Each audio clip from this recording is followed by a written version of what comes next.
तो होता है उस इंसान का जिसने अपनी पूरी ज़िंदगी खुदा के लिए फना कर दिया।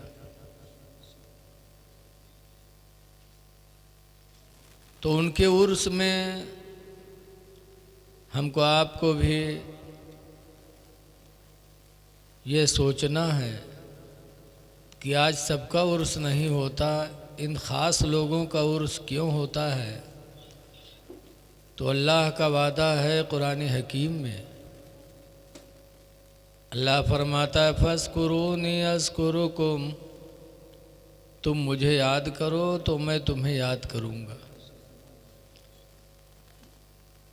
तुम 10 में याद करोगे, मैं तुमको हज़ारों में याद करूँगा। तुमसे बेहतर लोगों में मैं तुमको याद करूँगा।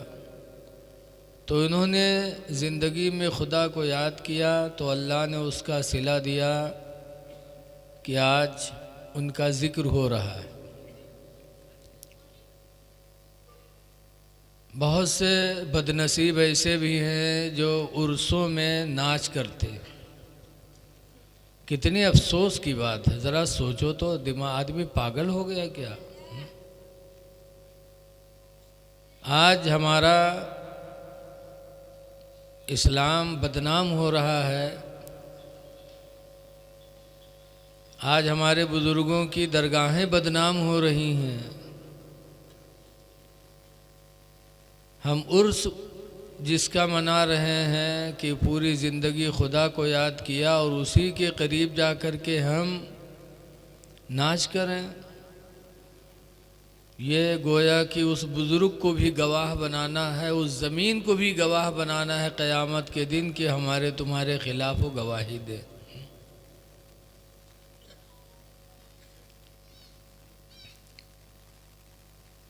याद रखो, ये ज़मीनें भी क़यामत के दिन गवाही देंगी।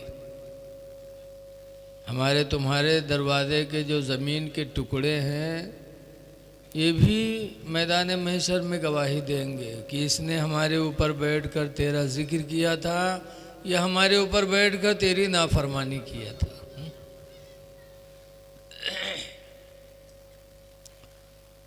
तो ऐ लोगों, बुज़ुर्गों के उर्स में, सीटी बंद करो यार, बुज़ुर्गों के उर्स में मेला नहीं होना चाहिए, कोई सर्कस नहीं होना चाहिए, झूला भी नहीं होना चाहिए, यानी वो चीज़ें बिल्कुल नहीं होनी चाहिए जो खेल कूद से ताल्लुक़ रखती है। जिक्र करो।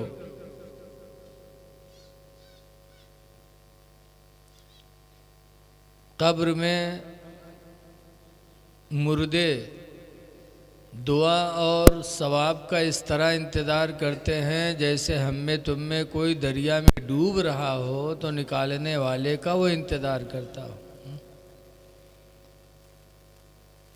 तो उर्स करो, कब्रों पे जाओ ताकि तुम्हें मौत याद आती रहे।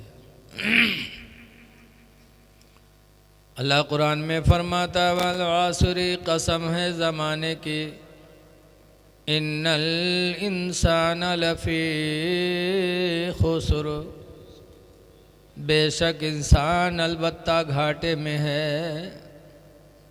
इंसान घाटे में। अब इंसान में नबी भी आ गए, इसलिए कि जितने नबी रसूल थे वो भी इंसान ही थे, सहाबा वो भी इंसान, औलिया वो भी इंसान, तो क्या सब घाटे में है। आगे अल्लाह फरमाता इल्लल्लज़ीना आमनू, मगर वो लोग जो ईमान ले आए, व अमिलुस्सालिहात, और ईमान लाने के बाद नेकियां कर ली, व तवासौ बिल हक़, और हक़ बात का हुक्म देते रहे, व तवासौ बिस्सब्र, और जिसने सब्र का हुक्म दिया। 4 काम जिसने किया, कुरान कहता है वो इंसान घाटे में नहीं। ईमान, आमाल, हक़ बोलना और सब्र करना, ये चार चीज़ें ऐसी हैं जिसको मिल गई वो घाटे में नहीं फ़ायदे में है, बाकी सब खसारे में। ईमान किसे कहते हैं? ईमान कहते हैं कि सबसे ज़्यादा इंसान को मोहब्बत हो अपने नबी से। सहाबा ने इसको साबित कर दिया। एक दफ़ा हज़रत उमर रदी अल्लाह ताला अन्हु अपने घर से निकले, सोचा कि आज हुजूर से ऐसी बात करूँगा कि हुजूर को हंसी आए। हंसाने की नीयत से सरकार की बारगाह में गए और सरकार के घर पे उनकी बीवियों ने घेर रखा था। 11 बीवियाँ थी सरकार के निकाह में। उन बीवियों ने सरकार को चारों तरफ से घेर के रखा था और सब खर्च का मुतालबा कर रही थी कि जो आप महीने में देते हो पूरा नहीं होता, आप बढ़ाइए हम लोगों का खर्चा। चारों तरफ से घेरे थे, हुजूर बीच में बैठे थे। उसी दरमियान में हज़रत उमर रज़ी अल्लाह ताला अन्हु हुजूर को हंसाने के लिए पहुँचे। उन्होंने कहा, अल्लाह के रसूल, उस इंसान के बारे में आप क्या कहते हैं कि जो अपनी बीवी को महीने में खर्च देता हो और बीवी उससे ज़्यादा मांगती हो? आप क्या बताते हैं? जब हज़रत उमर ने पूछा तो हुजूर हंस पड़े, कहते हैं, उमर, जो मसला लेके आए हो वही मसला तो मेरे घर में भी छिड़ा हुआ। ये सब खर्च मांग रही हैं। कहते महीने में जो आप देते हो पूरा नहीं होता है, सब खर्च मांग रही हैं। हज़रत उमर का ईमान देखो। हज़रत उमर की बेटी हफ्सा हुजूर के निकाह में थी। हज़रत उमर रज़ी अल्लाह ताला अन्हु आगे बढ़े और अपनी बेटी हफ्सा का गला पकड़ के दबा दिया। कहा, रसूलुल्लाह को तकलीफ दे रही है तू? सरकार जो देते उस पर तो सब्र नहीं करती, उससे ज़्यादा मांगती है। हज़रत अबू बकर सिद्दीक़ रज़ी अल्लाह ताला अन्हु को पता चला उनकी भी बेटी हज़रत आयशा हुजूर के निकाह में थी, तो हज़रत अबू बकर भी पहुँचे और अपनी बेटी आयशा का गला पकड़ के दबाया। कहा, हुजूर को तकलीफ़ देगी तू?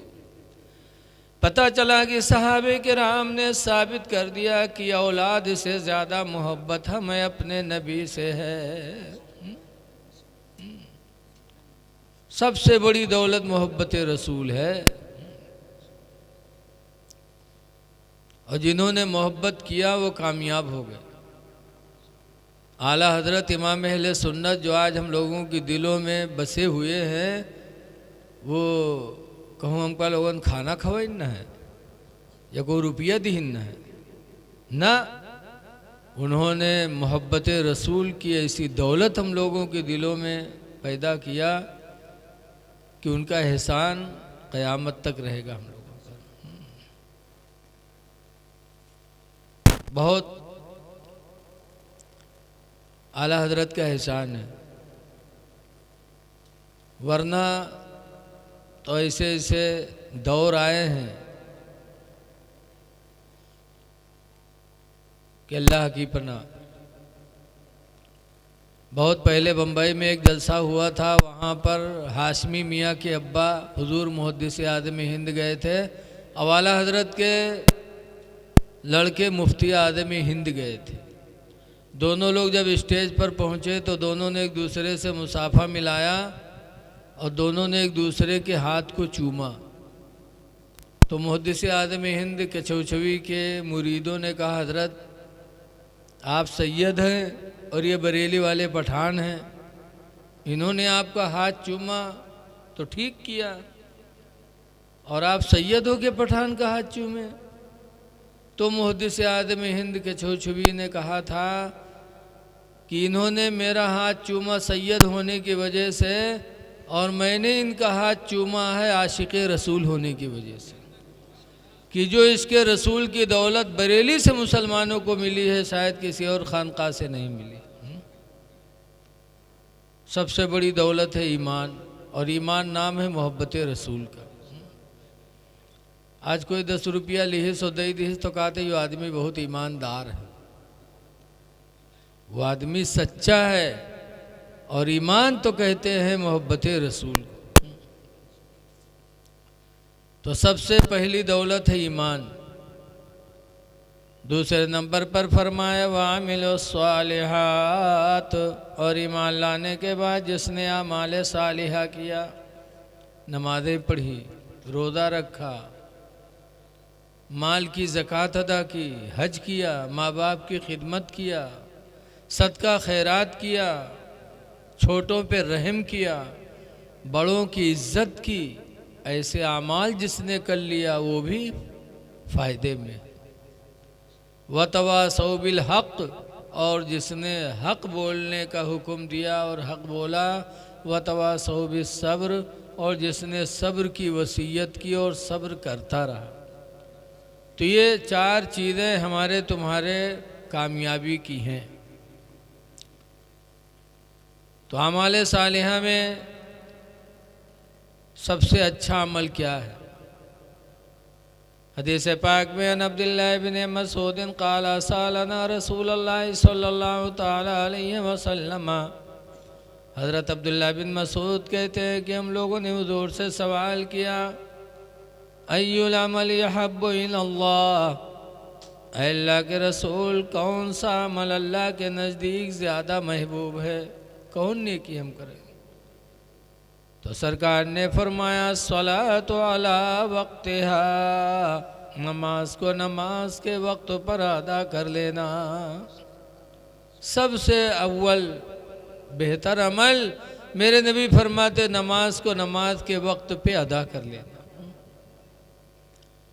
इसीलिए हज़रत अली शेर खुदा रज़ी अल्लाह ताला अन्हु फरमाया करते थे कि लोगों तीन चीज़ों में जल्दी किया करो। अली के मानने वालों, आज दावा तो है अली को मानते हैं, लेकिन हज़रत अली ने फरमाया था लोगों तीन चीज़ों में जल्दी किया करो। नंबर एक पर फरमाया था सलातो इज़ा अतत वक्तुहा, जब नमाज का वक्त आ जाए तो देरी न करो, फ़ौरन नमाज पढ़ लो। दूसरे नंबर पर फरमाया था वल जनाज़तो इज़ा हदरत, और जनाजा जब तैयार हो के आ जाए तो किसी का इंतज़ार न करो, जल्दी करो, उसे भी दफन कर दो, रोको ना।